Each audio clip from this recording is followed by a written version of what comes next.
Welcome back. In this session, I'm going to give you an introduction to the Synapse Studio. There are two ways to access in Synapse Studio. The first one is to come into the Azure portal. I'm already here in Azure portal, and then navigate to the Synapse workspace like we did before.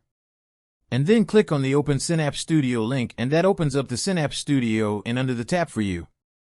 But if you don't want to come into the Azure portal and navigate this way, the other option is to go to the URL web.azuresynapse.net, and that lists you all the Synapse workspaces you've got access to. This is the one that we created. So you can choose the workspace you want and then click Continue, and that will open up the Synapse workspace for you. I find it convenient to do it this way, but the choice is yours. As we discussed in the introduction, Synapse Studio provides a unified development, monitoring, and management capability for all our resources in Synapse. We know Synapse is a service of many tools and not just one, so it can be quite overwhelming to navigate through the menus here at first.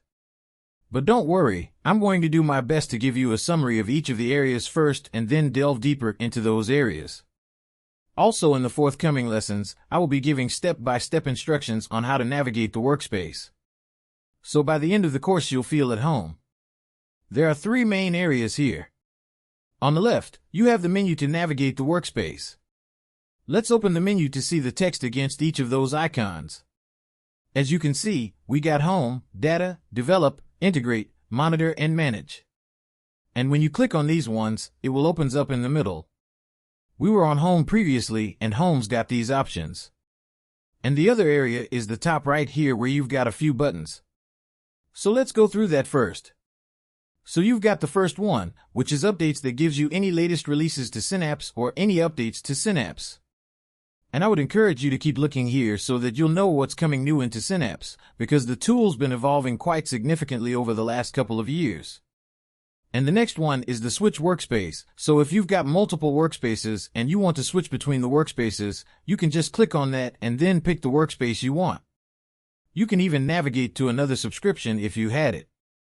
And the next one is Notification. So if you had done a publish or something like that, all of those notifications will come here. We haven't done anything. That's why we're not seeing it. And the others are just setting the language and then help, as well as actually any feedback to Microsoft you want to give. So that's everything on the top right. So let's move back to the left menu here and let's start with Home. We are currently on Home, and that's opened up these options for you here. Some of these options you see in the middle are shortcuts to what you can do in other sections, like Data, Develop, and things like that. So it's unlikely you'll be using those, but let's go through them anyway. From New, you can create a new SQL script or a notebook or a pipeline and things like that. But generally we'll be in Develop to do those things. And you wouldn't want your SQL script to be just created anywhere. You would want them to be in folders and things like that. So if you are a data engineer, you're using Synapse extensively for your work, you won't be probably doing the shortcuts, which I don't normally. You'll be doing that in Develop. And the next thing you've got is Ingest. This opens up the Copy Data tool. Again, you've got all of these available for you within the Integrate section here. But if you want to just quickly create a Copy Data pipeline, then you can just come in here and do it.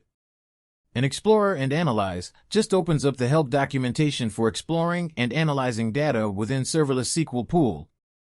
Visualize lets us connect to Power BI Workspace and create dashboards from there.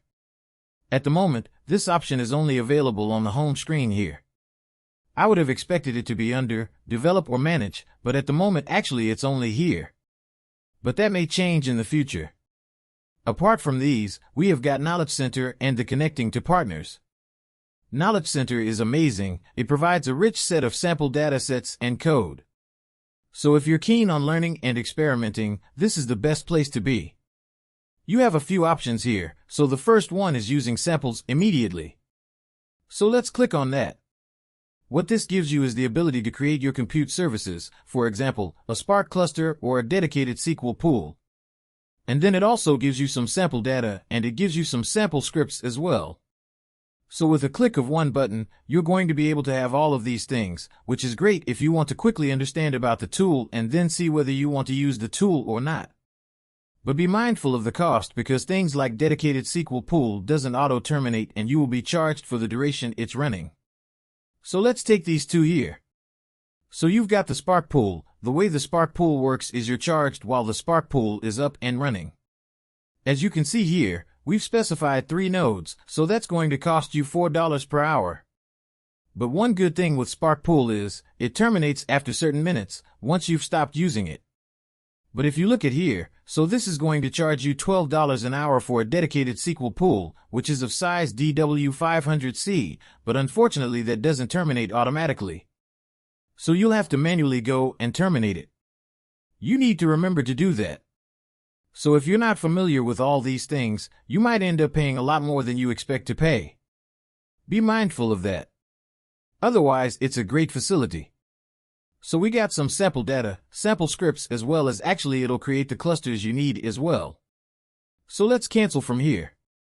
Let's click on Browse Gallery. This is amazing. So Gallery here lets you bring in database templates, sample datasets, notebooks, SQL scripts, and pipelines. So you've got a wide variety of datasets available here. So as you can see, there's a lot of dataset available, but if I click on this one, so that's the COVID-19 data, you'll also get different file types as well. So for example, if you want to play with CSV files or JSON files or single-line JSON files or Parquet files, you've got everything available for you here. You just have to click on the Add Dataset and then it gets added to your workspace and you can explore that. We'll do that when we talk about the Data Hub, but at the moment let's click on Back and then you've got a similar sort of thing with notebooks and SQL scripts and pipelines. You have a wide range of scripts and pipelines and notebooks available for you. And again, I'll demonstrate these when we come to explore the Develop Hub here. And let's close this. And the last option on the home is the Browse Partners. So if you want to connect to partner products like Informatica or Click, then you can come in here and just connect to those things. So let's get back to home again. The only other things are actually recent resources. We haven't created anything yet, so that's why it's not listing anything, but otherwise if you're working on a notebook or a SQL, then that'll be listed. So you've got a shortcut to just directly go into that. And this is just some documentation from the community and things like that.